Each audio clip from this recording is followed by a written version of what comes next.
We're live. Hello? Wait, what's happening? Why isn't the video playing? La maudite Davy Show. I have seen the dark shadows moving in the woods, and I have no doubt that whatever I have resurrected through this book is sure to come calling for me. David, you look absolutely terrific, honestly. You got like glue on. This is where the worst begins. This is where we must stop. For beyond is the work of madness. The nightmare of insane murder and lingering death. Get inside and lock your doors. Close your windows. Someone is watching you.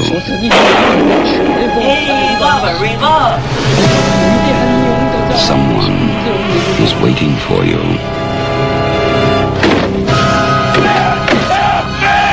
Someone wants to scare you to death. This is Albert from the Tuesday Show. You're listening to the goddamn Dave Hill Show, now on a flipping Monday.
I get it. I'm an angel witch. Jeez, enough already. You know? Can't be reminded. Did you ever get like all that? the time, but it's okay.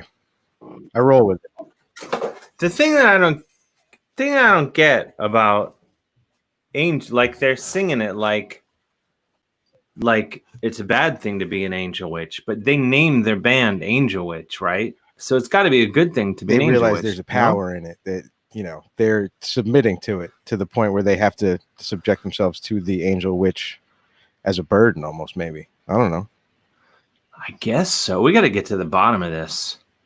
You would think by now We got I a would long have way some to get insight It's into this subject. sometimes. But anyway, what I meant to say is hello and welcome to the gosh darn / goddamn Dave Hill's podcasting incident show, whatever. Just smush it all together. It's all right.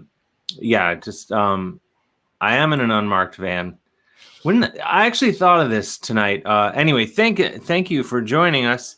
As you can see, it's the original me and Des tonight. Chris, I think, is joining us later, but he's an elusive. He's a prick. No, he's on the got late something bus. he has to do. What's that? He's on the late bus. It's cool. He's on the late bus, but I think he's going to be joining us in a matter of a little bit.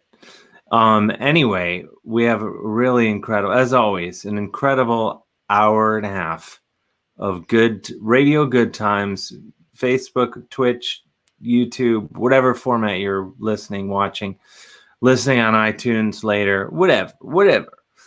It's going to be incredible. I'm not sure if I've gotten have I got my lighting better now?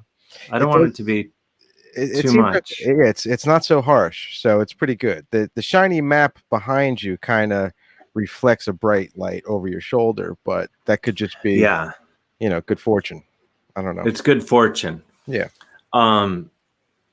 Yeah, but this is so we have an incredible show. One of my favorite people. She doesn't even know it. She's gonna find out that she's probably doesn't realize it. She's one of my always puts me in a good mood.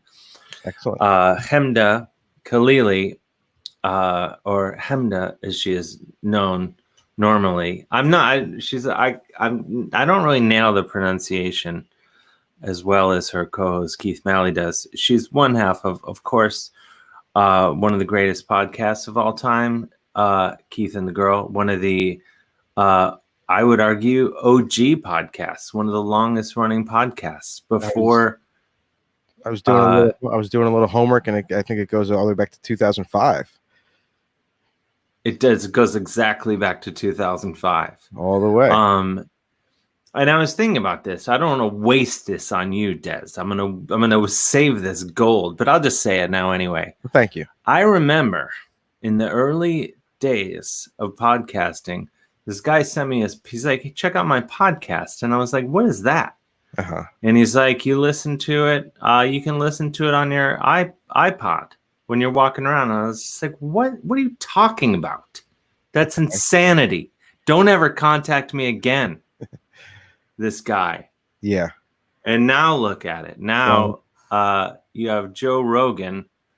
He hit the big time, yeah.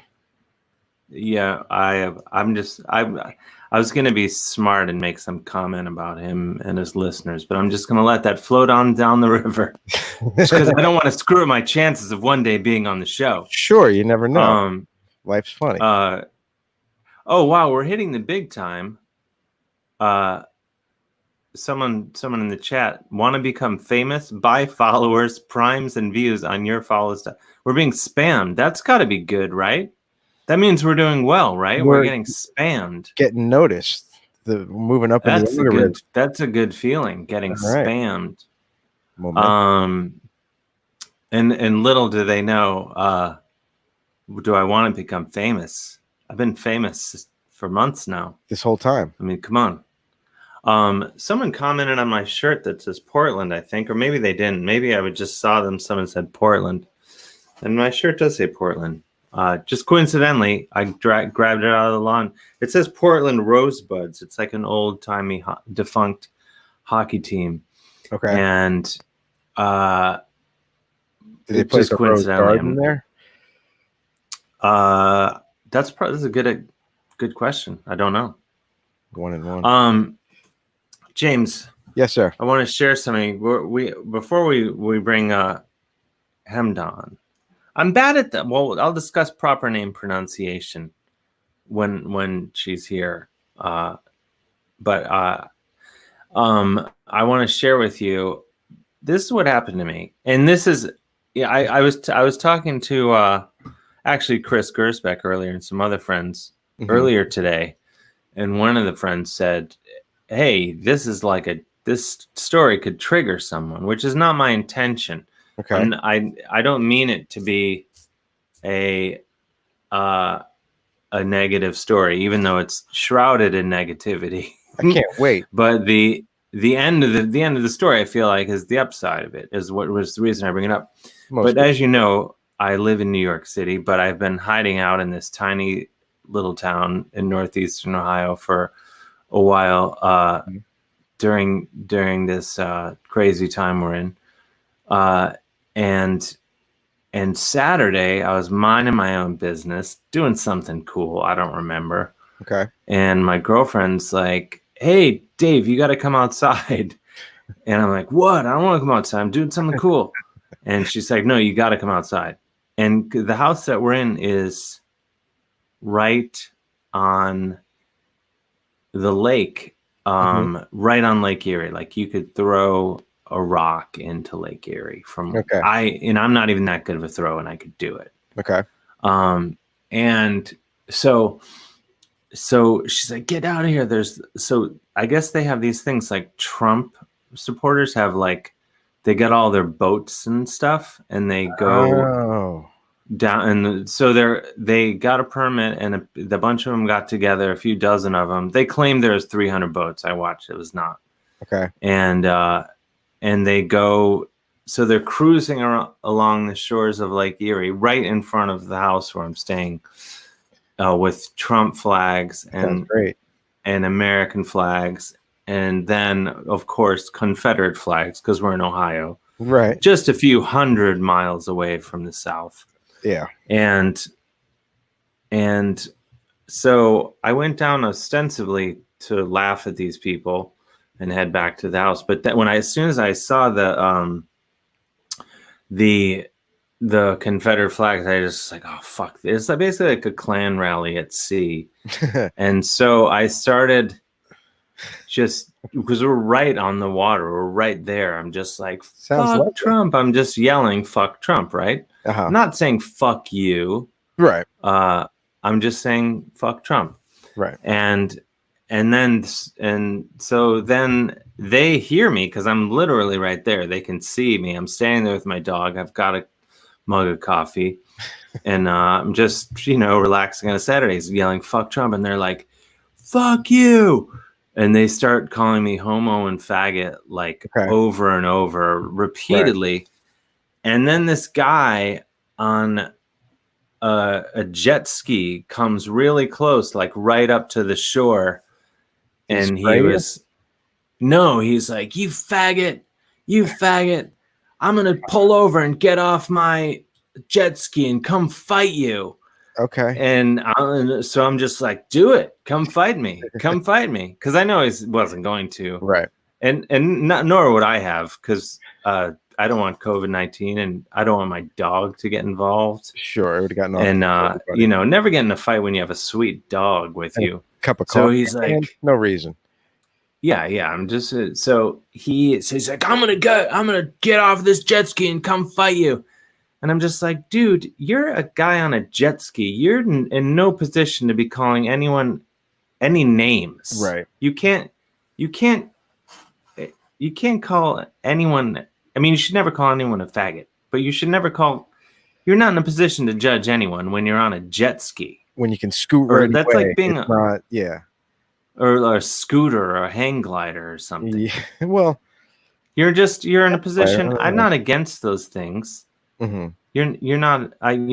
Those things are fun. Sure, You're not against name calling nor jet skiing, but combined together. No, I'm against name calling. Name calling. Okay. I mean, it depends on the name, I guess.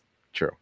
But homophobic things and slurs and this and that, I don't condone any of that. But this guy was just like, get over yourself. You're on a jet ski. Shut up. Mm-hmm. Anyway, so I start walking back to the house, and then the neighbors across the street, and I'm in like a deep red state, Ohio, and Right. I've never talked to these people. And so you kind of don't know what anyone's deal is, what side they're on in any of this. They know yours. So they're all standing on the front lawn and they're like clapping. They're like, "Thank you." And so I was like, "Oh, hey, how's it going?" Right. And so anyway, all by way of saying, my point of the story is I made friends on Saturday. Great. It's the reason I brought it up. Have you got so there? I've seen them. I see them in the morning when I take the dog out and stuff. Make some plans. And I keep thinking that they'll be like, "Hey, we should get that cool guy who yells at people from the shore. We should get that guy to come over." I probably wouldn't, because I'm afraid of all humans at this point. But social distance is an easy thing to achieve. It's not so bad. Yeah, maybe I would at a distance or something. I was watching the news. Okay. And I felt a tiny bit of hope, because Oxford University, EJ Crane says, "I had no idea people said things like that nowadays." This is the thing. We're in a global 5th grade now. This is what all this reminds me of, the name calling. And it reminds me, I've said this before probably to you, Des, but I do remember, I'm an old man. And I remember a time when you would go to your friend's house after school, and he'd be like, "Hey, let's go to Billy's house." And I'm like, "Who's Billy? He doesn't go to our school." And they'd be like, "Oh, he just lives down the street. He goes to another school." And you go to Billy's house, and he's like a kid whose like parents let him play with a BB gun. Right. He's got like swastikas written on his notebook and stuff. Chinese stars. He's just like, he's got Chinese stars. He's got like weapons. He's mean to his dog. Gotcha. And that's who these people are. And that's exactly where we are now. Anyway, but I don't want to dwell on the negativity. The positive thing is I feel like my neighbors, we hit it off, even though we just waved at each other. Yeah. It's a start. It's a start. Yeah, so we'll see. I feel like after this weekend, there'll be more. I'll be like, well, guess who makes the best cornbread? My neighbors. I'll have stories. I'll know things. I'll know about their interests and things like that. And I'll report back. Yeah. Oh, but what I was saying is on the news, they were, I guess, Oxford. Yes, thank you, Tracy Dunbar, reminding me where I was. Oxford University making strides in a vaccine. They're getting for COVID-19. Yeah, and they had the guy on, and I trust people when they speak with an English accent. They're like, generally, when's this going to be ready? Next year sometime? And he was like, I think it could be this year if it all goes well. So, anyway, so I was like, oh, that's cool. How quickly would you be comfortable getting the vaccine? Like when it was available, how long you want to? Oh, if a stranger bursts in this room with the vaccine right now, I would be like, put it in. Without question. We're pretty sure that it'll be okay. We rush it along pretty quickly, but we think it'll be good. But I'm a fan of any medication from way back. I do not worry about any side. If someone's like, oh, side effects, or this and that, you're going to shit your pants. I'm like, fine. I was going to shit my pants anyway. Bring it on. I don't care. Okay. All right. Yeah. So I don't mind. I'm not going to wait. I'm not going to wait around. Gotcha. And see how it goes. Okay. I'm going to be all in. And I'll be like, so what? My one leg is 6 inches shorter than the other now. I don't care. It's all worth it. Yeah. They got you for that. I figure, me at my best is not the best. You know what I mean? So if there's side effects, how much worse could it be than where I already am now? We've been dealing with side effects all along anyhow. So yeah, a couple more. I mean, the side effects in a bag of like Cheetos alone can't be any worse than whatever side effects are coming down the pike with this. In my medical opinion, this is just my medical opinion. So whatever. I feel like we should bring our guest on. I see her in the what's it called? The on deck circle in there. Yeah, in the bullpen. I know you know sports better than I do. But let's get her in here. And I thought I knew a lot about her, and then I was like, I'm gonna do a little research, and I learned more, and then I learned even more, and that's the thing I'm most excited it's funny to ask her about. Excellent. And follow up. So there. Oh, we should say, by the way, before we do this, and I'll get this out of the way, as always, we like to raise money for a good cause every week. And so once again, tonight, as we did last week, we're raising money for Black Lives Matter. We're going straight to the top. The Black Lives Matter. So go to the virtual tip jar, Venmo at the Dave Hill, PayPal Dave at DaveHillOnline.com. That's Venmo at the Dave Hill, PayPal Dave at DaveHillOnline.com. And all the money we raise tonight will go to Black Lives Matter. And of course, yes, you can just go and donate on your own without sending it into the show first, if you want. But I think it's more fun to be, as I've said before, if we're not raising money for a good cause while we're doing it, then it's pretty much an hour and a half of me making dick jokes and whatever else happens. So I like to feel good that we're doing something for a good cause. And so we raised quite a bit of money last. We had a slump a couple of weeks ago. We're back. Good. All right. We raised a decent amount of money last week. So all money to Black Lives Matter that we raised tonight. And it'll be in the name of this show and its listeners. Venmo at the Dave Hill, PayPal Dave at DaveHillOnline.com.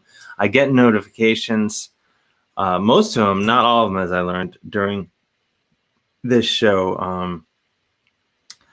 And I read your names off, and it's a linguistic fireworks display of good times when that happens. So please get those donations, and we'll buy this actual conversion van that's in the background one day. Well, I've said this before. One day we will raise funds strictly for cocaine, which I've never done before, and I don't really intend to, but I would like to raise money ostensibly for cocaine and then not use it for that. But anyway, that van would be here we go. Use it though, for sure.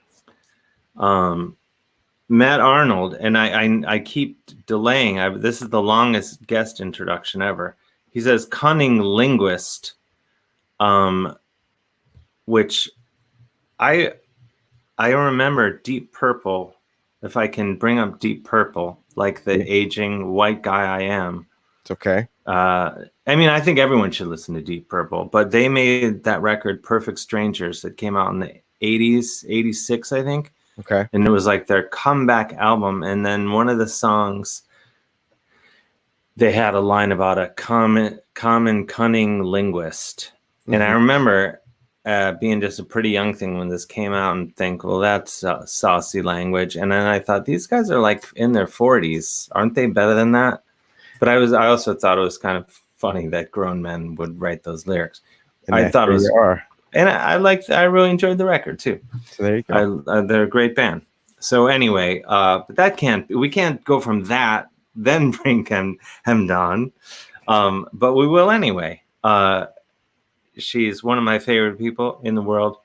From Keith and the Girl, here is Chemda Khalili, and let's see if I nail it. Hello. Hi, Dave. Hi, Des. Hi, how are you? I'm good. How are you guys doing? Thanks for having me. Oh, thank you for agreeing to this nonsense.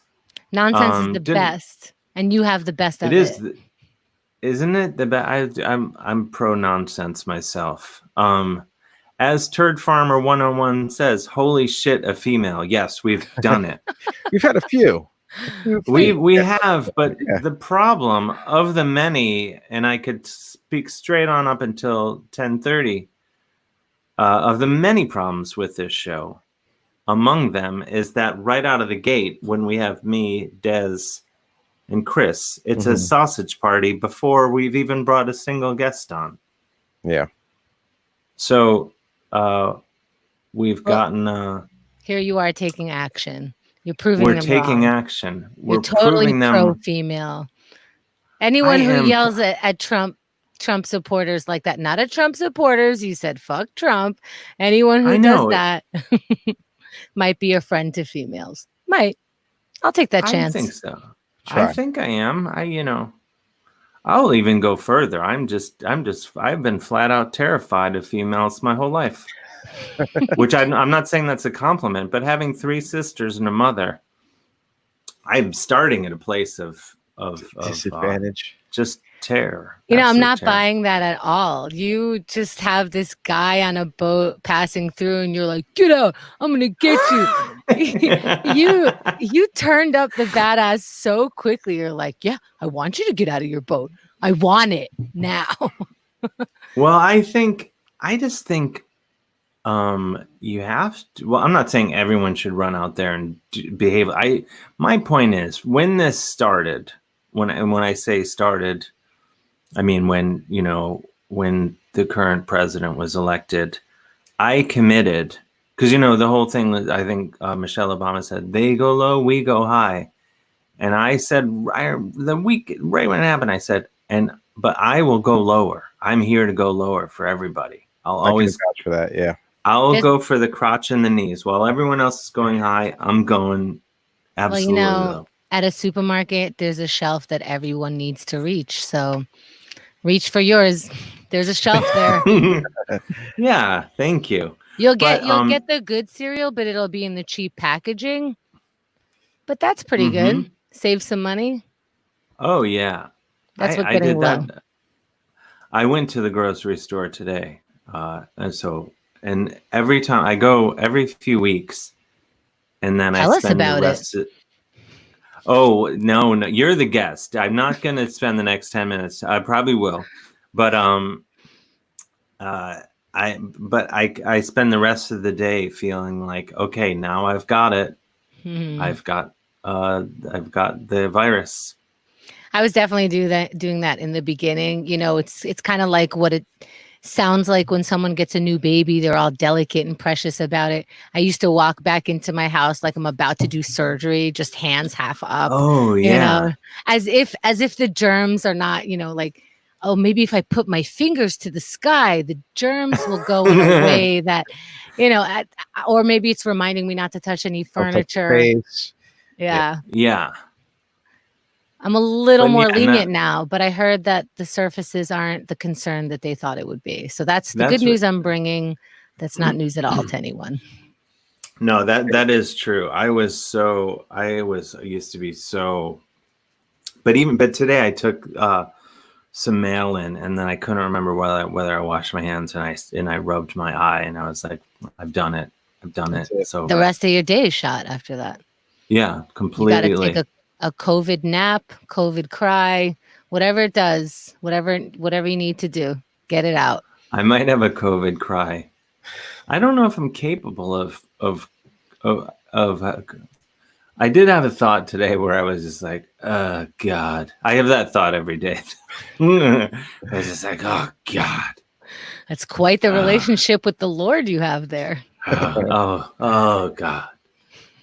Show yourself. If not very now, spiritual. when? Yeah. But I want to. Well, should we I see Chris now here. Should we let him in the room? Just let him in, even though I'm just furious at him for being late. Let's let him in. Let's let him in. There's Chris. Hi, everyone. Hey, Chris. Hi, Chris. Now we've so Full house. Chemda. I'm pronouncing your name right. Pretty close. Yeah, there's a letter in my name that doesn't exist in the English language, so everyone gets a pass here. It's Chemda. But it's like Chemda. Yeah, I think you say it really great. I leaned into you don't want to lean into it so much where you make the scratching sound like I did, though, do you? I think Chemda. that, yeah, it's perfect, really. Yeah. And if you can't say that, Chemda is great. Okay, but so I should just go Chemda. It's perfect. Yeah. Okay. That's the sound. It's unbelievable, but it is the sound. Okay, so my follow-up question to that is: you are known primarily as Chemda, as like Cher is Cher, Madonna, but your last name, and I asked Chris, I said, why do we primarily know her as Chemda? Well, See, now I'm because it thinking sounds about like it too much. the one name is giving people enough of a time. So Yeah, to why? introduce that second name, let's just get one name at a time. Once we get used to that, we'll introduce more. I've never met But any then other this- Chemdas too, so you've got that cornered. I dominate Google. You do, yes. But your last name is Khalili. Am Yeah. I pronouncing that right? Mm-hmm. But that's not hard. It's like Khalil Gibran.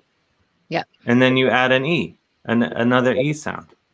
Yeah, it's That's like my DJ mnemonic device Khaled, but totally different. Yeah. I still don't know what that guy does all this time. Still have no idea. I know I just saw on Spotify he has another song coming out with somebody. And I'm like, I still don't know. I think on I his guess I could listen taxes- to it. On his taxes, I think he writes escort. So you just kind of like let it pass. Just be cool. Nobody knows what he You does. gotta be. No, Can you put escort on your taxes? They let you You do can. Yeah, you can. that? Oh, wow. Hmm. you can put escort? Yes. I interviewed a sex worker. He actually does go and have sex with people, and he can put escort because technically they're paying for his time. And if his penis happens to go somewhere, that's different. It's like a side benefit type of thing. Yeah. Yeah. Like you also had, wine that night, but you're not a sommelier. That's true. Boy. You raised a good point. Oh, yeah. Taxes, Yeah, that's now. Gosh, we can't. That's a whole other. Whew. But I wanted to. Chris shared with me. I didn't know the whole story. Well, you have this 1 minute. Oh, do you pronounce it OMAT? Mm-hmm. Yeah, Oh, OMAT, 1 minute at a time. At a time, and I haven't had a chance to dive in fully, but I'm excited to make it a part. Couldn't be more up my alley. Oh, sweet. This a weekly program with different exercises, and but then the story, and then I watched the video of you doing the Bob Ross challenge, which was awesome. That was my life's dream. So, if I die now, everything's cool. I painted to Daddy Bob and everything's all right. How did that come about? There's a series that allowed me to be involved. So every episode, they have someone who paints the Bob Ross painting in the time that Bob Ross paints it on TV. So you have a half hour and you're doing it real time. That would stress me out so much. Oh, I thought it would be so much fun. I was just about to sweat through my shirt. It was, he's all calm and his voice is really mellow.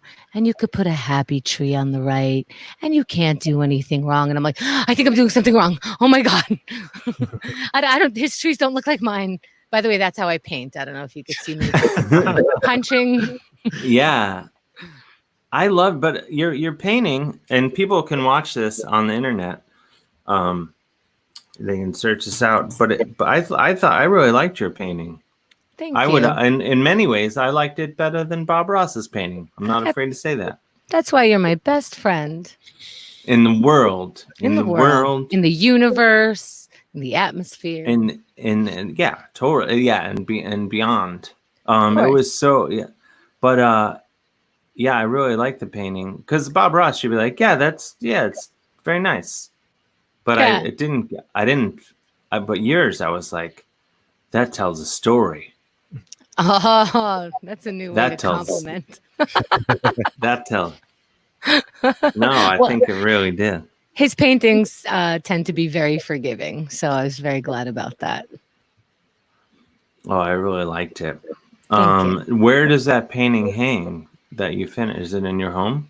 I wanted it, but then also no, I wanted it. I would have put it on my wall. I thought for a second maybe that's not humble and weird, but I was proud of it. But they actually auctioned it off for a charity. Oh, nice. But now that you know the technique, you're off to the races. Oh, I have a new career.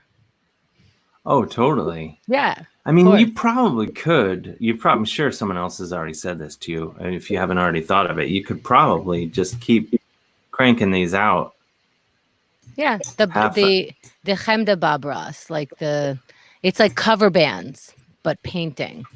Yeah, or like a collab that everyone, where you with like a dead guy. Yeah. Chemda X Bob Ross.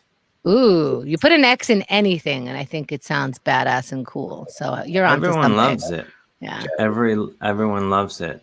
But the OMAT, and I didn't know that you were dealing with so much bullshit on top of bullshit, and do you want to talk about that or not really? Oh yeah, anything. You mean how I got started in it? Yeah, like you got in bad. The what's that? The woes. You were having horrible woes. Yeah. I was having a bad year, and it was the same time that Trump got elected. So, I found out I had a football-sized tumor in my chest in the summer, and in October, 2nd or 3rd, I had open heart surgery to remove it. They had to cut my diaphragm, so I have a frozen diaphragm. And what does that mean? It means that I operate sort of with a half lung capacity. So, oh my gosh. Yeah. But I don't know. None of that mattered because I was just like, hey, I'm still here. But I also understood that this kind of news I never got before. I never got into physical health problems. Everything had been cool. And I think I was like 39 or 40. And it felt like, all right, I've been cool all this time, been pretty active. Everything's good.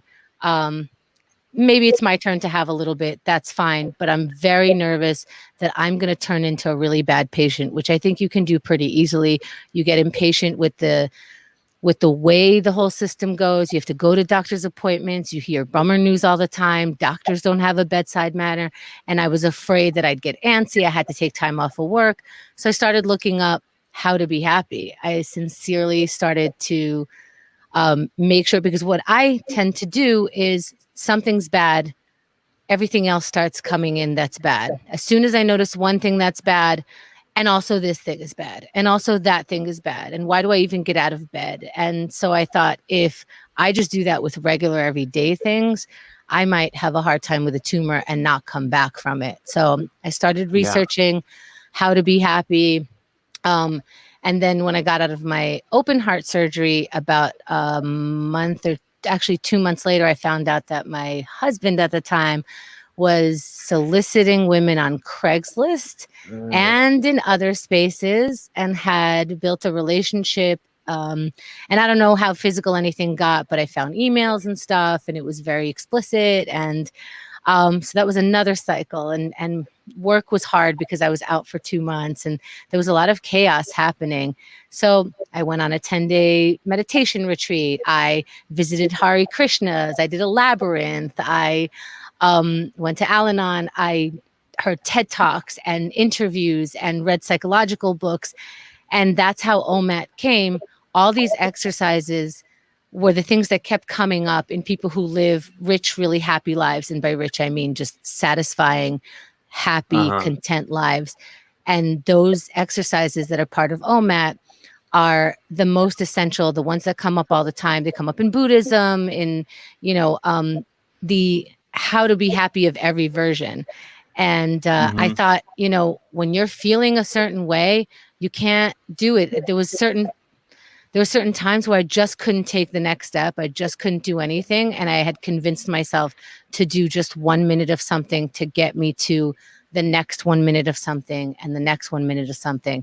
And I put that together for maybe other people to try, and they might have a better time going through something. Because obviously you can't never be sad. You'll have to be sad. You'll have to be happy. You'll have to be all those things. This helps me navigate through all the emotions by letting me know what they are, by walking me through it, by not making it this bigger thing and becoming this overwhelm, just walking through 1 minute at a time. I like that. So basically the things that made you form the regimen or the program is there was like overlap, like everywhere the things you were studying was all pointing a lot of the same stuff. Yeah, whether you're trying to make a lot of money and be successful that way, you know, what do successful CEOs do, to like, what did the Buddhists do, to, you know, what people think religion is, what is it for other people? Because I was a ardent atheist, and, you know, religion ruins everything, and how could you even believe that? And I just became softer in my view, and I'm still an atheist, but I tend to understand other people's words a little bit more and not take them as personally, so I could live a better life. I like that. And so everyone can go though and check out all these I have it in front of me, but can anyone get to this, or do I have some secret portal? There's for Keith and the Girl, we have our sort of Patreon version we call a VIP, and we have a bunch of extra content back there. So the original program is there, but we also created a 15-minute OMAT club that I walk people through all 8 exercises in 15 minutes at 7 a.m. and 10 a.m. Eastern.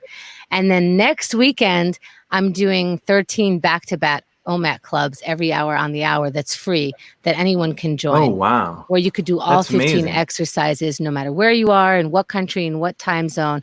And you can go to keithandthegirl.com/omatathon. It's a marathon of OMAT clubs. And it's right there in the name. Yeah. I got clever. I love it. I hope people join. Good. Someone in the chat asked Chemda about your weed consumption during all of this. Oh, I am giving myself passes. Yes. yes. My weed consumption, I'm very proud that it didn't go too far where I'm just like, I smoke every second. Although, yeah, so that might not be healthy for my lungs, but because I don't go out a lot, I might have, you know, a couple more joints a day, because that's my, hey, this is us going out, and this is our little treat right now. Yeah, cutting loose. Yeah. Relaxing. Yeah. It seems to be very popular in the chat room as well. Shocking. I'm absolutely shocked. No. It's a beautiful thing. Mike Johnson writes, I smoke a lot of weed, a lot illegal here. New Jersey votes in November. Cherry Dazzle, oh my God, I love it. I don't know if she's referring to weed, but I assume she might be. Well, if she's on weed, then she might be referring to everything we've said. And that's everything, nice. Yes. Yeah. Yes. Speaking of, I meant this is connected to something we were just saying. The listeners in the chat, if anyone wants to call in, 347-474-0260. That's 347-474-0260. We can if anyone wants, Des has this futuristic phone device. And again, we're raising money tonight for Black Lives Matter. Go to the virtual tip jar, Venmo at the Dave Hill, PayPal Dave at DaveHillOnline.com. We got a few people I want to thank already. Michael Lawless, thank you for your generous donation, and Virginia Craighead. And some more we'll announce later. But give something if you can, and it makes me feel like we're. Oh, listen, we have action music now. See, this is what was missing. I forgot to tell you guys to play some action music till I got here. We don't have any action music. The number is 347-474-0260. I don't think we're going to do, Elvira's asking about the video call link. I don't think we're going to do that because we already have 4 people on the screen. Oh. And it just gets too crazy when you get to 5. It gets too crazy. I'm just saying that Saturday tonight. night? That's nuts. Yeah, we have to nuts. social distance our cameras. So yeah, it's too much. So let's just call Theater of the Mind. Theater of the Mind.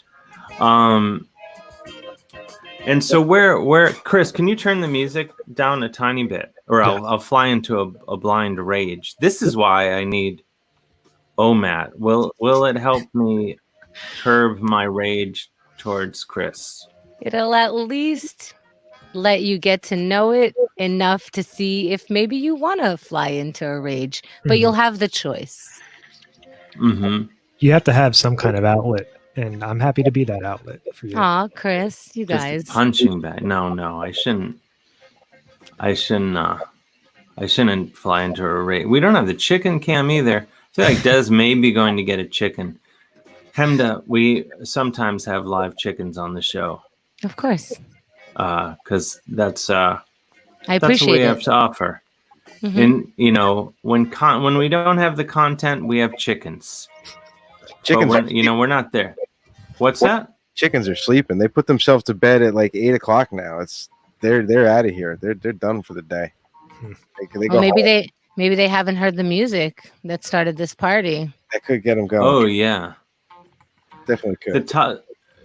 Gothic Doll 666 asks, "What are the topics for call-ins anyway?" You don't even have to have a topic. Historically, people that call in do not have any. Just call in. Whatever you want to talk about. You can talk about what we're talking about, or you can just left field us. I don't even know if that's a verb. I just made that a verb. Oh, you Shakespeare'd it. Make up the word. I should. 347-474-0260. James, So a lot of people seem like they really want to check out OMAT. Oh, yay. So, oh yeah. I mean, I know I say this anytime anyone mentions anything on this show, but I truly, in this case, believe, Chemda, you will be feeling the Dave Hill effect. Just the spike in OMAD interest. I love people. it. No, well, it's obvious. I think it couldn't be a better time for OMAT, because these are times when I think even the happy-go-luckiest of happy-go-lucky people aren't feeling great. It's a pressure cooker. It's a lot to handle. It's everything that is normal in your life is taking at least 3 times the patience to accomplish in a regular way. I think that takes a lot of energy and a lot of patience, and you got to do whatever you can to sort of maintain and not think ahead so that you're not panicking. Yeah, it's I'm excited for whenever it is that things get back to some sort of normal. Yeah. Maybe we'll all be just like at least vaguely improved, or I guess some people will just be broken forever through this experience. But I don't intend to be one of them. But that's a good goal. I think that's a very, very good goal to have. To be broken or to be better than ever? To be better than ever. To not break. To try not to break. No, you can't, because what good is that, You can't. You just have to part of it when I was watching the news tonight and they were talking about the vaccine progress that, they've been making. When he was like, we may be ready this year, I was like, oh my God, I got to get my shit together. I got to start gathering my things. I'm going to have to get back to work, whatever that is. How's that going for you? Have you packed? No. It'll take weeks, months even. You could be the guy who, you know, hears about it last, like the end of the pandemic. You know, just kind of be the last one out, because you can get comfortable in this space and then just take your time and then come out. Everybody will be there. They'll already be comfortable with hugs and with normal life, so they can sort of, you know, carry you into it. Yeah, and I'll be the last one to the party, and everyone will be like, Dave! Right. Dave! And I'll show up, I'll have a mask and rubber gloves on, and be like, no, Dave, you don't have to do that anymore. We're done. They guide you into taking it off together. We've missed and they're just you. rubbing up on me and whatever. We're allowed to do that now. Oh, I can't wait. Can't wait. Oh, my goodness. James, do we have some calls on hold? We do. Elvira's on hold. Elvira, let's do. Yeah, here. Can you hear me? Yeah. This is Elvira calling. Elvira Canaveral calling from Minneapolis. Hello. Oh well. Oh my gosh. Can you what hear happened? Me? Yeah, we can. Yeah, some interference would be nice, okay. but yeah, I just can't hear you guys, so I'll talk until I hear Des interrupt me. I want to say, hey, hi guys. It's been a kind of a hell week. I was in the hospital for a while. Oh no. I'm type 1 diabetic, and I'm getting older. This human body is falling off, and I have a really good work relationship. I'm a very good patient for my nurses, because I know how to work with them, how to be a good patient, how to be water, how to help them help me, and I become the little happy center of their days, and it helps my time there in the hospital so much better. Mm-hmm. If we actually want to improve hospital situations, we just need to have better daytime TV access. Because I have South Park reruns all day long, and it's so depressing. And when I was walking home from the hospital, I was assaulted. It was the first time I've been physically attacked in like 15 years. I was shuffling home. Yeah, I was shuffling home, and this big black Dodge truck pulls out in front of the alley, and trash is thrown at my feet. And I'm like, and I look down and I channel my inner Kermit the Frog, and I'm like, really?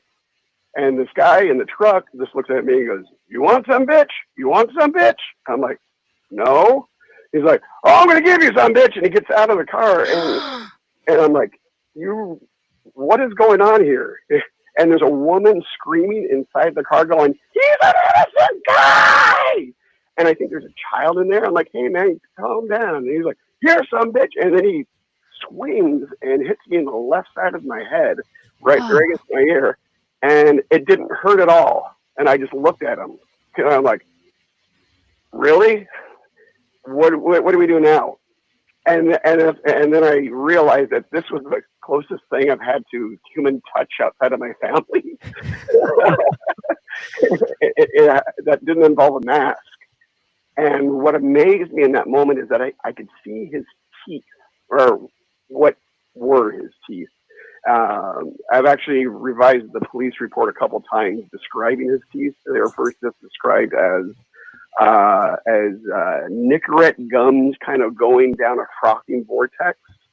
And then a friend of mine said it was a tipped like Confederate tombstones of an abandoned Confederate cemetery north of the Mason-Dixon line. Ooh. But very descriptive. But the guy hit me. Painting me a picture with words. I like that. Yeah, and I just go, really? And I go, and I point around because I live right next to a hospital complex. I'm like, there are cameras everywhere. And I pointed at the building that we're right next to, and like, and this is where the state keeps sex offenders. So. And then he got in his truck. The woman was screaming. There was a kid in there. That's what I'm really worried for, because I've been the kid in the truck when the guy's gone out to beat up people. But they took off, and I filed a a report with the local police. Had a nice local police officer, woman of color. We had a fantastic conversation. I asked her how her day was. They took the report, and we'll see where it goes from now. But again, I'm okay. It was a weird thing to just kind of process. The guy was obviously angry about something, and I just happened to be there and be his release point. And I went back to investigate what it was that he threw down at. It was actually a package of half-used Big League Chew bubble gum. So I think what happened was something that it did frustrated him. He threw it out of the truck. It hit me, and he just continued on through with that energy. But yeah, so he, woman and I get her okay. So you think his original intention was to just rid himself of the Big League Chew, but then when you reacted, he flipped out? Yeah. Or do you think? And what was you said the woman was yelling something? What was she yelling? Well, there was a woman in the car that I couldn't see. It was a really bright day, and dark inside the truck, and I could just hear this woman screaming like, "He's an innocent guy! He's an innocent guy! Not again!" And wait, the what? He's an innocent. He's an innocent guy. Oh, he's an innocent guy. Illinois, and I see Illinois plates, and we've got a lot of agitators come up to this area to try to start stuff up. Like our local bookshop got burned down by white supremacists, and neighborhoods keep on burning. So and there was all the shootings that were just in there, including the shooting that occurred on our block, literally about 300 feet from where I was standing at that moment. So I didn't know if guns were going to come into this. I just wanted to be like water and get out of that situation. So after he hit me, and I was like, the cameras everywhere, he took off. I was able to get a couple photos of his vehicle, including license plate, and followed through and went in and told my wife. She's watching the dishes. You're like, how are you? I was like, I just got assaulted. And wow. Everybody kind of let them know that I was okay. We went through the thing. It's really weird interacting with the police in Minneapolis right now, considering all the burning. Why is that? And also, well, I also work at Target Center doing as a IOPSI stagehand doing audio. So I'm working with cops out on the basketball games normally. And that's where sometimes when I see these cops, they're like, I know you from somewhere. And they're going through every single criminal database. They're like, I'm the guy that puts the microphones out. And they're like, oh, yeah, it's so nice to see you again. Now that we know that you're okay, I have to echo what Tracy Dunbar said in the chat. The big takeaway from all this is there's still Big League Chew. It's good stuff. That's the most shocking element of this story. And it smells. Not to make light of it. I love Big League Chew. It's the greatest. It's the greatest candy marketed towards children. Color purple. The Whoopi Goldberg movie. Yeah, that movie is actually just the visual personification of the smell of purple Big League Chew. It's good stuff. Wow. I agree with Chris. Hey, I'm a diabetic. I take anything that's sweet very seriously. I'm sorry. I'm sorry that happened to you. What now? And this is not saying any of this was your fault in the least. But what were you? Wearing? No. Why? What were you? No. Before you even said what happened, you started the story with saying you were in the hospital and you walked home from the hospital. Yeah. Oh, what are you walking home from the hospital for? Summertime. It's I nice. live next to a hospital. There's so it wasn't a long walk. Well, literally a stone's throw. I did it late at night, so I wouldn't hit you. Oh, okay. On my porch, and I hit the building. I just felt. That's how close the building is. Yeah. Oh, okay. I just felt so bad that you were in the hospital and walking home. Okay, all right. And on the Thank other you for side clarifying. Of that is our main hospital complex. So you're like busy during COVID, sounds like? Well, I have a 5-year-old daughter. And today we started a new project because she's supposed to start kindergarten in the fall. And I don't trust that the system is going to be safe by then. So we started game school. where we. Oh man, do you have to learn 5-year-old math now? Well, here we're playing Super Mario Galaxy, and we just arrived today. We broke out. I resurrected an old Nintendo Wii. We sit together on the couch, put a little spherical recorder on, and then we just play. And sometimes she wants to play Mario, and she's got the 2 controllers, and she's all running around. And then sometimes she just wants to be the Luma, which is a little side character, which helps out and can freeze things and grab things. Oh my God, I totally remember that class in high school. Your daughter's so advanced. Yeah. Well, we go up to characters, and he's like, she's at the edge. She's like, well, what do they say? And they're like, well, sound it out. And then she sounds it out, and then she knows what they say. Is this how you're convincing your wife that you're totally teaching your daughter, but really you just want to play Nintendo? That's what I'm hearing. I play the game even deeper than that. This is what I tell her. I told her that this is to give structured time for Gemma and I to spend together working on games and doing things, so you can get out of the house, so you can work in the basement, so you can work on your own things. Smooth. Yeah, and you wear like a big feather so you can peacock while you're talking like that to her, right? Well, here's a couple things. The reason my wife and I's relationship works is, one, we got married much later. If we would have gotten together earlier, that wouldn't have been a working combination. But we're equal partners, and we know about traditional gender roles and such.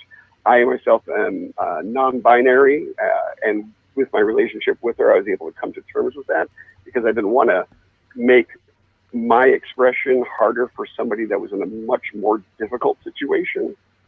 And I was in that weird situation where I have a lot of feminine representations, but I'm not gay. And it just seems to be this weird conservative perversion until we came up with the language. So I now use Elvira Canaveral as a representation of my feminine identity in a mission of radical inclusion. All right. So I like that. It allows me, who has the privilege of being perceived as a white dude, to use my positions to help other people perhaps understand. And when I often when I explain to people that I came to it while working assistant pyro at an Alice Cooper concert, it gives them a foothold to go, oh, okay, and then usually go, wait, you realized you were non-binary while working pyro at an? Did I hear that right? Well, I came to the determination to use Elvira Canaveral as a representation of my feminine identity while I was a female. While you were doing that. Oh, okay, I got it. I thought you were saying that. Explain to Dave how wearing a skirt is the coolest, and if people want to come out as Nine Barry just for that. In my comedy, the nice thing about stand-up comedy, it makes you very, very vulnerable, especially if you make it about yourself, so you can just dump it on you. And the reason I'm not more of a transvestite is my deep love of functional pockets. Oh, I feel that. Big yeah. Goal to give people working pockets. I know it's hard because you put the female form and you put a pocket, and once you reach a certain capacity, it just explodes. You know. Oh, honestly, every day. Elvira, some heroes have no capes, and some of them have pockets. So thank you for your work. Yes. This is just yeah. Well, thank you, Elvira. I feel like we've covered a lot of ground tonight for one call. This is. Thank you very much. I'm going to let you guys go. I hope we talk to you next week. Plug, and then What's that? I'm going to be playing bass guitar at gameofdepth.com. I'm teaching myself how to play bass guitar, and I built one last week. Nice. Oh, nice. All right. Gameofdeath.com. All right. Wow. I forgot. I got to plug something later in the show. You were just reminding me. I'm going to do it. I just put it in the chat. Pay the bills. Pay the bills. Pay the bills. All right. Thank you, Elvira. We'll talk to you soon. All right. Take care. Have a great night. All right. Bye-bye. I forgot to go on about. I'm doing an online show, July 28th. I'm going to put the link in the comments. Right. Put the action music, Chris. It's an online show, and everyone can. And there's a ticket link. It's my one attempt to perform and make money during this entire pandemic. So I'm calling upon all of you to pressure. grab You've performed a tickets. bunch. I guess This not is the like first time I've done like little sets here and there, but this is the first time this Nowhere Comedy Clubs does these. I'm doing like a headlining online show. It's the only time I've done it, and it's probably the only time I will do it. And it's been my only attempt at making a single dollar in the last 4 months. Are you going to wear a suit? No, I've moved on from suits. Yeah, I'm going to wear a suit after I take it back. So there. You got that good air conditioning. I put the link. I think I have the. Let me share, and then we're going to get. I'll plug it again later. But July 28th, go to nowherecomedyclub.com and get tickets, or I'll be enraged. But let's focus. Our guest tonight, Chemda. Dare we take another call?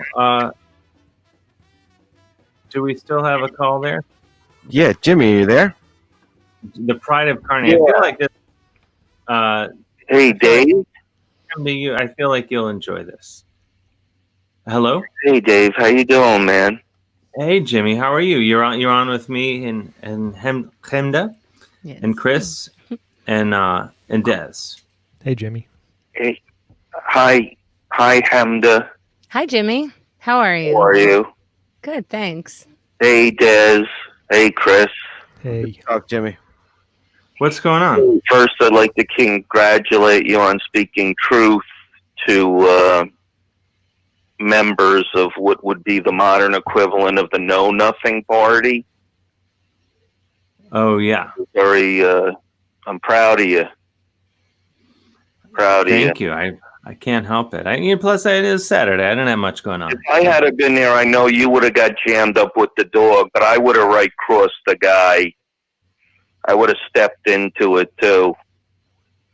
I know violence isn't the answer, but sometimes you gotta do what you gotta do, you know? Yeah. But I don't know. I see. Yeah, but I'm not a fighter. Not with. I know you're a good guy. Well, you had to have your ability playing hockey against older kids. I mean, I'm sure you mixed it up a little bit. Oh yeah, I can get scrappy out there on the ice. Don't get me wrong, Jimmy. I'm just saying, like, I don't believe in. It's more when you get to. Well, you're a young man. When you get to my age, it's a little bit unbecoming unless you're tanked up or something. Are you tanked up? Are you tanked up? Chemda's asking if you're tanked up. No, I haven't been tanked up in a while. What's your party of choice tonight? How are you partying? A nice book? Oh, no, I'm not doing anything. I really admired your sharing about the difficulties in your life. I'm sorry you went all through that, but you you intuitively went to a really good place. I've been through a lot of dark days, but I tend to turn to things that are worse for me than the actual events that I'm going through. You know? Yeah, I tend to do that also.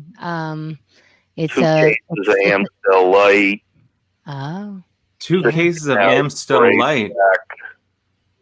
What was the second one after the Artois, and then if they ran out, Heineken even, because when you get to that point, what's 50, 60 calories? You know what I mean? Counting calories. Well, I wouldn't be once I switched from Amstel Light, which is 95, I think, if we can believe the information. if you trust, than to 140 or 150 or whatever. You know, when you have like 30 of something, 95 calories is even high, you know? Yeah, So, it'll add up. That's why I stop at one case of Amstel Light every day. I will not drink more than a case of Amstel Light at a time. Well, what do you reach now for? Sugar? Trying to punch people? No.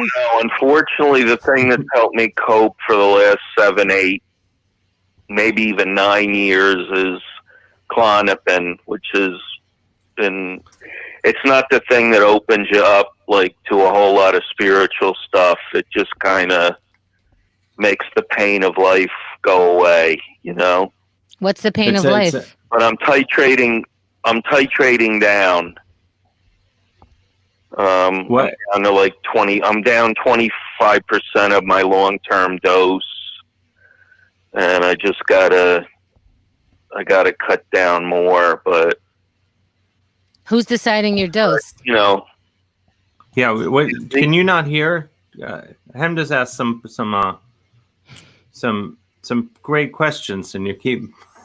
Oh, I'm sorry. Forgive me. Oh no, it's Can fine. you not hear her? Can you hear me? No. What did you say? Well, what you said, it numbs you out from the pain of life. I want to know what the pain of life is, and also you said that you're taking less of a dose. I wonder who's dosing you. Just general run-of-the-mill existential horror, which I've had since I was very young, even before I knew what the word existential meant. But does that mean it's stories in your head, or like a focus on the difficulties of everyone, including yourself? Is that what that means?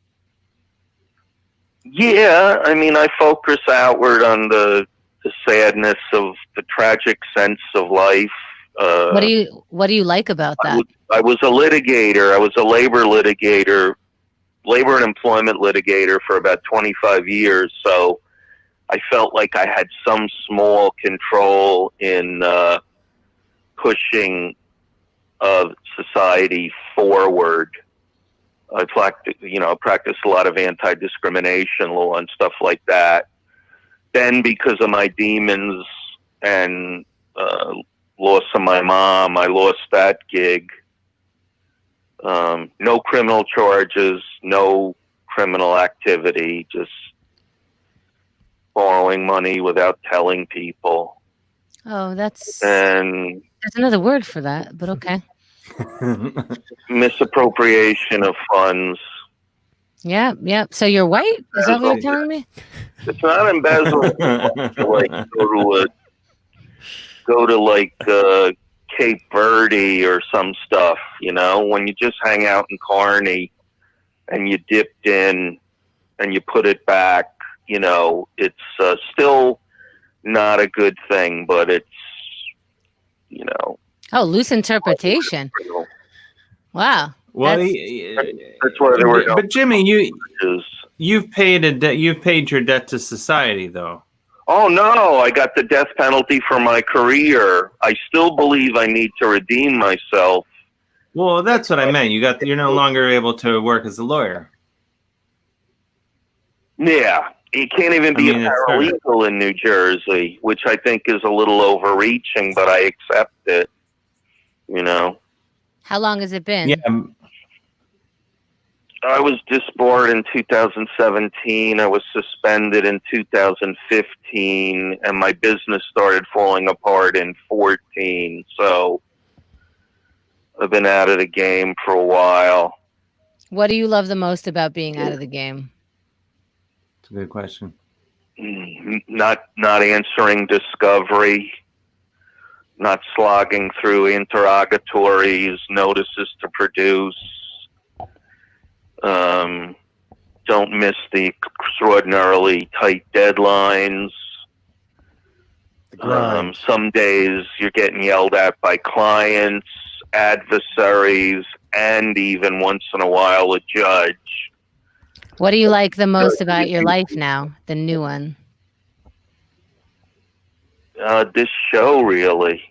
Wow, Dave. Oh, You're the Dave drug of choice. from severe depression. I started calling him like when I was on all my meds and in bed by like 8 o'clock. And he actually got me my first stand-up gig, thanks to him and several of his friends of the show, Bill Dolan, yeah, WFMU, Dave Bamundo. Great night.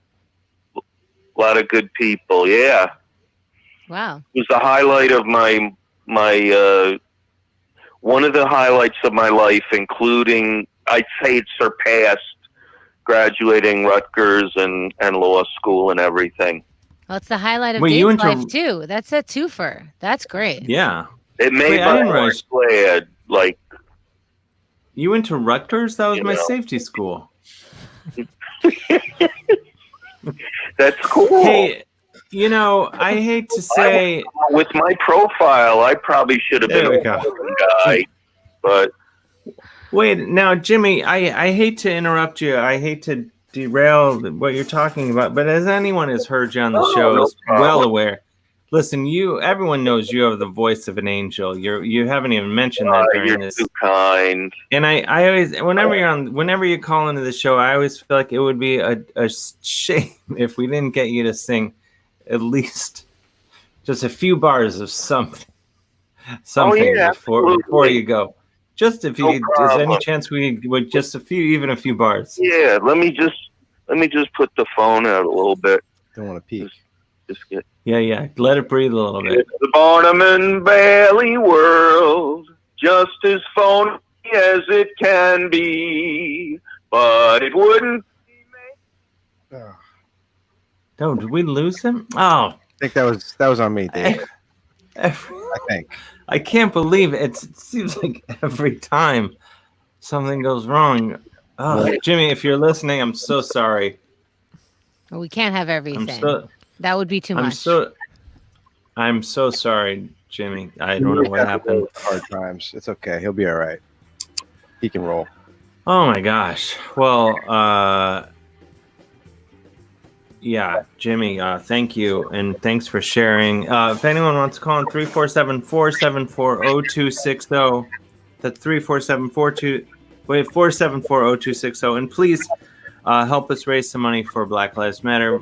Through virtual tip jar, Venmo at @DaveHill, PayPal Dave at DaveHillOnline.com. And all the money we collect tonight will be donated in the name of this show and its listeners. I feel like the last two the last call, especially Jimmy, could very much benefit from OMAT. I mean, anyone could. Totally. Sure. Yeah. Come to the Omatathon. KeithandTheGirl.com/Omatathon. Omatathon. It's free. And that's this Saturday? A week from Sunday, August 2nd. But you got to register ahead of time because there's a few spots in every hour. Oh wow. Okay, excellent. And so that's going to be a long day for you. Yeah. I love the challenge. I like doing the thing over and over again and finding what I'm going to say about the same exercises. And I'm just kind of telling the truth about it. And so reiterating it to myself is really helpful. Mm-hmm. Finding what I like about it again. It's nice. So it's a great opportunity. Do you practice it daily yourself still? I practice some of the exercises. The 15-minute OMAT club is to literally walk you through 15 minutes, just kind of get it done. But I do some yoga. I do some of the gratitude. I do the planking. So I sprinkle it. And then sometimes when I need to reach for something, I'll do the entire routine. So originally it was one. Yeah, it was one exercise every week so that you get into the habit of interrupting whatever your version of a rut is so that you can interrupt that and have other choices.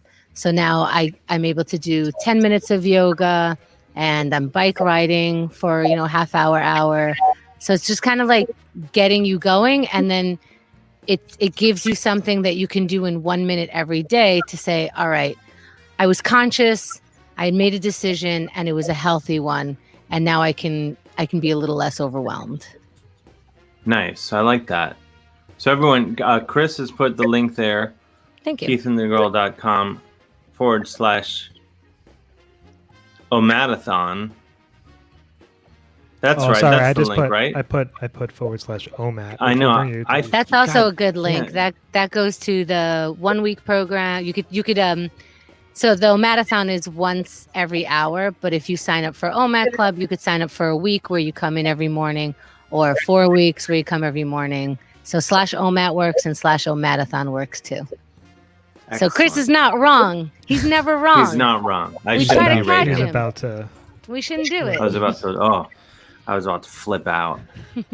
Well, we have some calls on hold, I believe. Should we take some calls? Let's take them quickly because we don't have a lot of time. Okay, yeah, we got John in Ohio. You there, John? Hello, John. Hello? Hey, how y'all doing tonight? There he is. Good. How are you? Yeah. Oh, hello, John. Fantastic. Thanks for asking.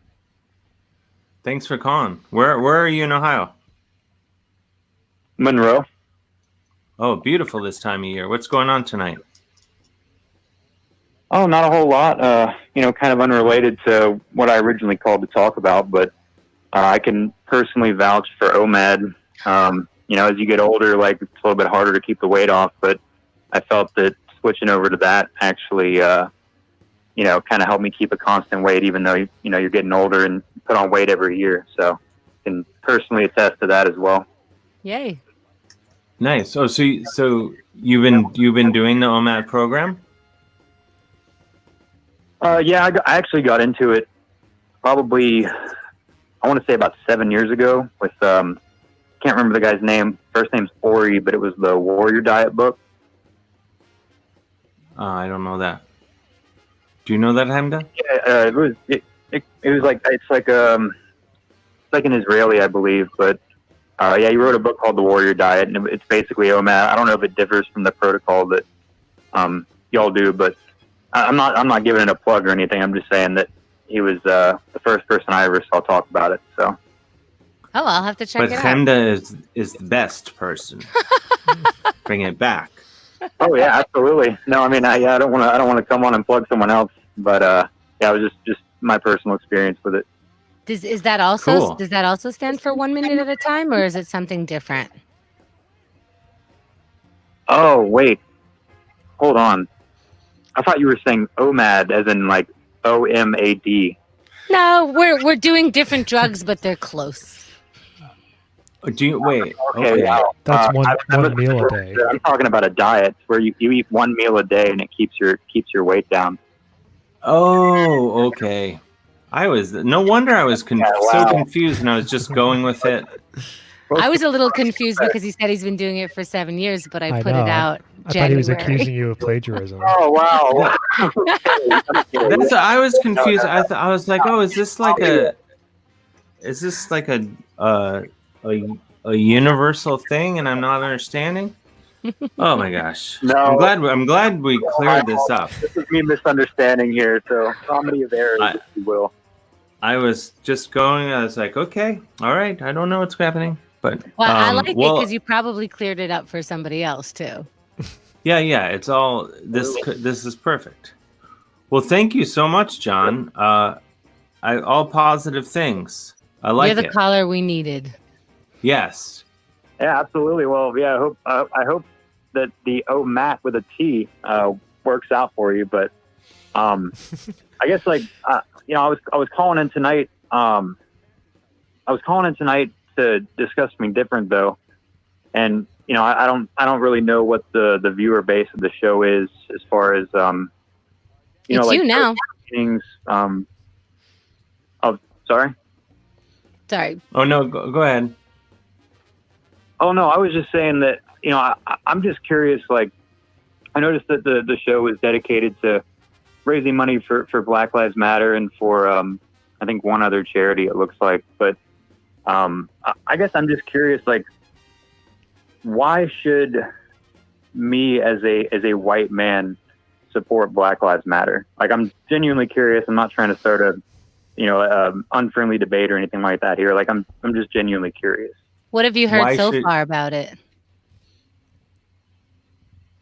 Well, you know, a lot of these, the stuff obviously is going to be biased coming from one side or the other, but, you know, it appears to be like advocating for, you know, equal treatment of Black people in America, and really of all colored people in America. But it's, I guess there are parts of it that I see that get put out as far as like dismantling whiteness and white supremacy. Would you like to keep white supremacy? Well, it's not that I want to keep white supremacy, but, you know, I guess I'm just curious to what benefit. So the concept of white privilege obviously is in the forefront of a lot of people's minds right now, but it's very simple. Supposedly, what's that? Go ahead. It's just a very simple concept that all people we're equals, and that's it. That's the simple answer. Sure, but I guess in like a society like this, where it's kind of, you know, more individualistic and the American dream and all that, like if someone is benefiting from this white privilege, why should they be inclined to give it up, I guess? So you're worried about losing your cut? Well, I think. Wait, what did you say, Des? I asked if he's like, it sounds like he's worried about losing his cut, or like losing his plate, the size of his portion is getting. Is that it? Like you're worried something's going to be taken from you in order for the scale to get balanced? Is that your concern? Well, you know, like there's only, you know, so many jobs and everything like that, and so when you think about it, like, you know, as a human, as an animal, like you want the best for your kids. And if you have kids that are coming into this world now, you know, it can be, you know, as far as competition goes, it can make things a little bit harder for them, I guess you could say. So as in good faith, like as a parent, like how would you, I would say, I mean, it would manly white privilege. Well, are you married? Are you married? I am married, yes. You are. So yeah. History also tells us that are you married to a woman? Yes. So she actually would have to listen to you, and she is second in command to your lead. Do you operate that way also? That works for your benefit. Why would you even let her speak? Well, because she has good things to say. I mean, I consider it, we're not really religious, but she does, she is like somewhat, I don't want to say subordinate to me, but, you know, she looks to me for leadership a lot of the time, but, you know, she's also my guide. You know, at the end of the day, like I couldn't do what I do without her. And so, I mean, even though it does appear that way, like, you know, it's just part of, I mean, she really does make me a better man, and I know that I make her a better woman. But then maybe you can apply that. Maybe you can apply that to black and white, right? So maybe you can share in that, because it somehow makes your life better to treat your wife in that way and to make her an equal. It somehow benefits your life, even though technically it might not add up like that. If you phrase it like, I'm going to get my power taken away. You're saying that your power is elevated through your wife's power, and you help each other because we all affect each other. So if one race of people are less, I think ultimately we're not really benefiting. It's just creating chaos, as you can see, even on a level that's just personal to you about what you're going to get out of this as a Christian, as a religious person. What do you get out of that when you're in church by saying, and also with you? What do you get out of that? Yeah. Oh, well, no, we're not religious. Like we're not Christians or anything like that. Both of us are agnostic, but we do tend to like gravitate more towards nature, I guess, as a guide. But this isn't winner take all, though, right? Difference between. Sorry. This isn't winner take all. Why would you give to charity at all? Why would you give to somebody who is, you know, who needs something, anything? Why do you give anything? Well, you know, I guess, you know, I mean, I guess you can say we're consistent about our beliefs because we don't really give to charity. Have you ever needed anything? If I did, I just went and got it or made it. Because it was available? How would you feel if some guy, you know, you're talking about you and your kids and stuff. How would you feel if someone else was saying, I hope John and his kids don't get what they need because that might mess my whole thing up. How would you feel? That's essentially what you're saying. System. That's kind of how people act. Like that's how it is, whether it's spoken or unspoken. Well, yeah, but the whole idea is that maybe it shouldn't be that way. Sure, but we live in we live on a planet of limited resources. I mean, there's only so much of everything to go around, and with everyone vying for the highest quality of life possible, it just it becomes a question of like, do you want to become the sacrificial lamb for someone else when they may or may not do that for you? It goes into game theory a little bit as well. What do you do for a living, may I ask? So I work at a machine shop. Let me tell you something. You're already the sacrificial lamb, pal. You're already the sacrificial lamb. You don't even know it. You're being slaughtered. If you're working in a machine plant, you're already so far down, and you don't even know it. I mean, you're kidding yourself with this talk. Well, I mean, I get what I need. I wouldn't say like we want for anything. I mean, I do pretty well. I get paid, but I mean, the machine. Yeah, but you're a pawn. If you're working in a machine shop, you're already so far down. You should be begging for the kind of equality we're talking about. Yeah, but if he wants for nothing, then why are you concerned with the limited resources? Because they can dry up, and like if you have kids and with the way that the economy and everything is going, it's not always going to be like that. Right now we're, at least before this year, we were benefiting from a pretty decent economy overall. But and then what happened? Both foreign and domestic, and that can change in a second. So what will happen if it changes? We're all going to have to fight black people? Well, no. I mean, it's not. And I don't think it's about race necessarily. And the only I would go after the guy who owns the shop that you work at. That's who I would go after. Well, no. So I'm the foreman, and it's a family business. So it'd be kind of like cutting my own throat. Maybe you should. All right. Well, we're unfortunately out of time. I encourage you to go to Black Lives Matter, their website. That's probably a great place to get reading.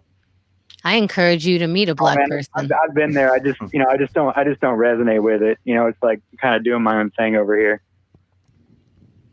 How's that working out? He wants for nothing. He wants pretty good for now, but who knows what could happen. You got yours, bro. It's all good. All right, James, something's wrong with the phone. All right. Well, thank you so much. Do we have one more call there, James? Let me see. Oh, boy. Caller, you there? Hello? Hello. Yeah. Go ahead. Say hi to Dave. Hey, Dave. How's it going? Who's on the call? Who's on the phone? Mike Johnson from Phoenix, Arizona. Oh, Mike Johnson. I have a feeling you're going to have a wildly different viewpoint from our last caller. Completely fucking opposite. Which we welcome. About that rage Chemda, it's here. It's here. Yeah. Are you freaking kidding me? Wait, what? I'm sorry, what? Oh, my God. What Chemda was talking about earlier in terms of that rage coming out when you hear such stupid things. He's reacting. Yeah. I listened to that whole conversation. It was ridiculous. Absolutely 100% idiotic and ridiculous. His mama raised him. His daddy raised him. Somebody helped him. He can't go through life saying that he never received any help. This is the importance of the message. This is what people are up against, the tacit unacknowledgement of the stark difference of life between the privileged and the not privileged. It's not even just about color. It's, being white also does come with a responsible, heavy privilege. You got to face the facts. Yeah, I mean, I think that guy, just ignorant guy, he's unfortunately. What's that?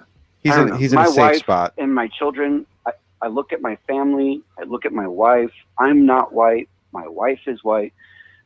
My whole life, even my family members, certain members of my family members, made it known about how I wasn't white. I mean, these are like family members, your own family saying this stuff to you. I don't get it. I don't understand where the hatred comes from. I don't understand where the resentment comes from. Everybody wants to see their babies flourish, to grow, to blossom, to become amazing human beings, but not while taking or keeping everything for yourself. I'm sorry, if I see others suffering out there in the world, I don't look at my life and be like, oh my God, I've got it so good. Look at how pathetic they are. I think that is like the wrong mindset to be going into this reality. There are a lot of people hurting, a lot of people that need help. And to be so tone deaf and not understand any plight or to not sympathize or empathize with people of color. And to make it about, I want more stuff. I mean, this is ridiculous. He was very scared that his stuff will run out. Yeah. He's acknowledging that he has the stuff and that at any minute, and somebody's teaching us this, at any minute it could all go away. And then what will I have if everyone's equal? Then I have to fight the same equal fight. And I'm not sure if I'm ready. And in a huge way, he's probably right. He's not, because he didn't have to. He's woefully unprepared. It's really interesting to hear lower income workers, blue collar workers, I guess you'd want to call them, talk about how they're special because they've got I guess a trade. And what they don't realize is once all the rich white people are done with all the people of color, they're going to go after the poor white people. They're going to be the next target. As a matter of fact, they already are. They're already part of the problem. It's funny because they think they're part of the solution. They're, like Dave said, they're completely daft. They're already sunk. They're already done. They didn't have the genetic lottery like other people, Gates and millions of other rich white men have in this country. But it's interesting to see the psychology of the blue collar white man thinking like he's one of them. I hate to break it to them. Just like Dave said, you're no different than me, a colored boy. You're just not. Now, funny enough, I have 2 advanced degrees, but interestingly enough, those white supremacists look at that guy and think of them as much higher and far greater contributor to society than, say, like a teacher, a doctor, or somebody else who's actually contributing something meaningful to society. There's a passive ignorance to it that's really dangerous, because he doesn't, he's just going along. He's not worried even about anybody else's thing.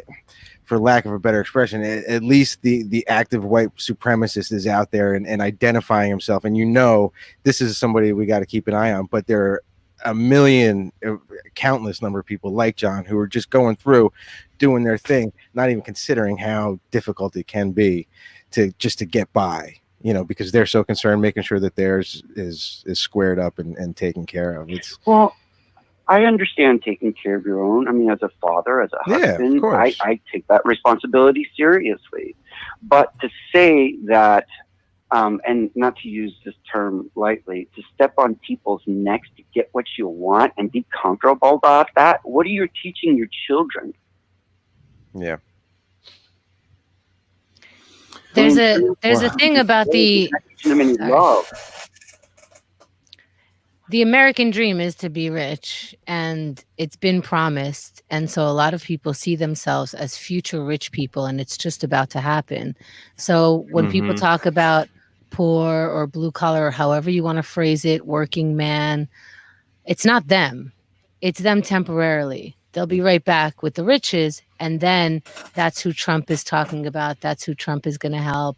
That's never going to happen. Club. Trump inherited his entire course. wealth, and then he squandered almost all of it away. And I don't know why people think he's like this really brilliant genius about making money. The guy lost $1.8 billion in 10 years. $1.8 billion. Oh, yeah. And his casinos failed, which is pretty much He statistically couldn't sell impossible to vodka. do. Who can't sell vodka? His campaign's failing. His children are failing. The guy's a complete failure, and everybody looks up to him. He's a misogynistic, bigoted asshole. And he's no role model for any child. For any child. Yeah, but if you look back at our history with Trump, we considered him equivalent to money talk. So if you listen to rap songs back in the day and other references for Trump, we were referencing him like we were referencing Rockefeller. So I don't know if that's just good PR or he had money for 5 seconds and that's when he pushed his message. That's originally how we equated him. And we definitely know more now, and we know that that's not true. But I don't know that everybody got that message because the brand was so good. That's absolutely right. Today that still feel like that guy can do no wrong, and it's mind-boggling. Like I don't understand it. And now he wants to reopen schools and take away federal money from schools that don't have in-person classes. Is he trying to kill our kids now? Yeah. He's trying to take everyone down with him. We're I hate to do this, but we're over time already. And I feel like if we go down this path, we're gonna be on till 3 a.m. What's that, Mike? I'm sorry. I want to talk about happy stuff. I want to talk about your show on the 28th. I want to talk about. Oh, thank you. I was trying to figure out, was racking my brain. How am I going to plug my show after all this? It's going to be so hard. But you've done it for me. I want to talk about those happy things. I want to talk about your show on the 28th. I want to talk about your new book that's out on paperback, Parking the Moose. I want to talk about happy things. But thank you for plugging all that stuff. It would have been so weird if I had done it. Yeah, it's 28th, nowherecomedyclub.com. Get to it. No, we'll pick it up next week and we'll keep it cheery. And we'll.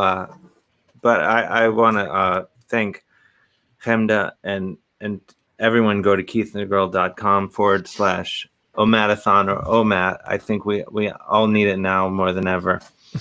And I want to thank you, echoing in the comments section. You, the caller prior to Mike. I feel like Chemda, you handled him so well, and you kept me calm, and I didn't just yell at him, which was my instinct, of course, and I stayed calmer than I would have. So you're rubbing off. You're making me a better person. I'm rubbing on people. Rubbing off on people. Well, thank you, Mike. Well, hopefully we'll hear from you next week. Thanks, guys. Take care. All right, take care. Bye, Mike. Sorry for we're running late here. But thank you for everything, Chemda.